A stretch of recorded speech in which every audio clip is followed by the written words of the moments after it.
እውነቴን ነው የምነግራችሁ 24 ሰዓት ለቤተ ክርስቲያን እንቅፋት የሆኑ ሰዎች ትውልዱን ሰይጣን አስሮታል የሚሉ ሰዎች ናቸው። ቤተ ክርስቲያኑ ቁጭ ብለው እየቸረቸሩ ከሰይጣኑ ለመውጣት ምን ማድረግ አለብን? ከነሱ ሱቅ ሄደን ቅባ ቅዱስ ገዝተን መቀባት አለብን። ያንን እንድናደርግ ወይም እነሱ የሚሸጡትን መቁጠሪያ ማሰር አለብን። ኧረ መሳፈሪያ ያጡትማ ሰዎች የነሱ መቁጠሪያ ያላገኙት ገደል ይግቡ። እግዚአብሔርስ እንዲሁ የነሱን ያህል ጨካኝ ነው እንዴ? ወይስ ደግሞ በኢንተርኔት የነሱን ስብከት ያልሰሙ ሰዎች መቁጠሪያውንና ቅባ ቅዱስን ካላገኙ ሰይጣን ይስፈርባቸው? እንዴት ያለ ዕዳ ውስጥ እንዳለን በእውነቱ ማለት ነው። ይሄንን ደግሞ ስንናገር ምን ይባላል? ቀንታችሁ ይባላል ደግሞ ማለት ነው። ሰይጣንስ የሰራ አሁን ነው። የሰይጣን አንዱ ተንኮሉ ሰይጣን አለብኝ ማለት ነው። በተአምር የሚደሰው ሰው ጀማሪ ነው ገና።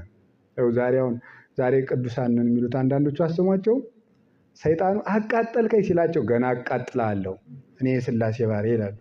ጀማሪ ናቸው እነዚህ። አይፈረድም ማለት ነው። አንድ አባት ምናምን አንድ ጊዜ የሆነ ጊዜ እንዲህ ብዬ ጠየቅኳቸው። እንዲሁ ሰብኬ ሰው ደስ ብሎ ሲሰማኝ ደስ እያለኝ አልኳቸው። ጥሩ ነው ልጅ ስለሆንክ እኮ ነው አለ። ምክንያቱም ልጅ አጥፍቶ ሁሉ ደስ ይለዋል አይደል? ስለዚህ አሸረው ነው የጣሉ በእውነቱ ማለት ነው። ልጅ ስለሆንክ ምክንያቱም ልጅ ደግሞ አጥፍቶ ሁሉ ጎሽ ስንለው ይስቃል። ስኳሩን ክምብል አድርጎ ጎሽ የኔ ልጅ ስንለው ደስ ይለዋል። አጥፍቶ ነው ግን እና ስላልበሰልክ ነው ብለው አናቴን ብለው ጥለውኛል። ስለዚህ አሁን ምንድነው በቀላል ነገር መደሰት አለመብሰል ነው ማለት ነው።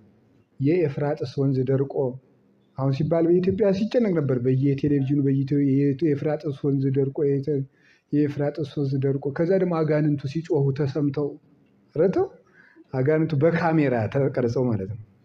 ሰይጣን ራሱ በካሜራ ከተቀረጸ አብዷል ማለት ነው። ሰይጣን በካሜራ ይገኛል እንዴ? እንደው እኮ አይደረስ ነው እናንተ ሰው እኮ ብሎ የጠገበው እኮ አይደረስ ነው። ሰይጣንን በካሜራ ሰምተው ቀረጹት። የእንትና ምን እንትን ሲብሶ አሜሪካ እንደዚህ እያደረገች ነው። ስለዚህ አሜሪካ እንዲማረክ ከጀመረች ደርሷል ማለት ባታረግስ እድሜህ ምጽአትህ ነው። ኤፍራጥስ ደረቀ፣ ግዮን ደረቀ፣ እንትና ደረቀ የለም። እንደገና ሰይጣን አሁን መመለክ ጀምሯል። በአውሮፓ በአሜሪካ እየተመለከ ነው። አዎ እየተመለከ ነው። ድሮስ አልተመለከም? ሰይጣን ተኮር ክርስትና የለም። ምን ተኮር ክርስትና ነው ያለ? ክርስቶስ ተኮር ክርስትና ነው። ክርስቶስ ተኮር ክርስትና እንጂ ሰይጣን ተኮር ክርስትና የለም። ሰይጣን እንዲያለ ነው፣ በእንትን እየመጣ ነው ይለዋል። በቃ አሁን ሻንጣው ራሱ 666 እየተጻፈበት ነው። ጃኬታችን ውስጥ 666 እየጻፉ ነው። ከጻፈብን ቆይቶ ድሮ አይደል ይጻፈብን። ሻንጣው 666 ሆኖ መጻፉ አይደለም ቁም ነገሩ። መኪናው ላይ 666 መጻፉ አይደለም ቁም ነገሩ። ሞባይሉ ላይ 666 መጻፉ አይደለም ቁም ነገሩ። አውሮፕላኑ ላይ አሁን አይቻለሁ። አንድ አውሮፕላን በሌሊት እየመጣው ከስዊድን ወደ ኢትዮጵያ እየመጣው ነው። ሌሊት ነው በረራው። ከአውሮፓ እየተመጣ ሌሊት ላይ ክንፉ ላይ መብራት አለው። ቦግ ሲል የዘንዶ ምስል አለው። እኔ በመስኮቱ በኩል ነኝ። 666 የሚል ጽሑፍም አለው። ልቤን ጭርቅ አላለም። እኔ የሚያሳዝነኝ እኔ ያለመመለሴ ብቻ ነው።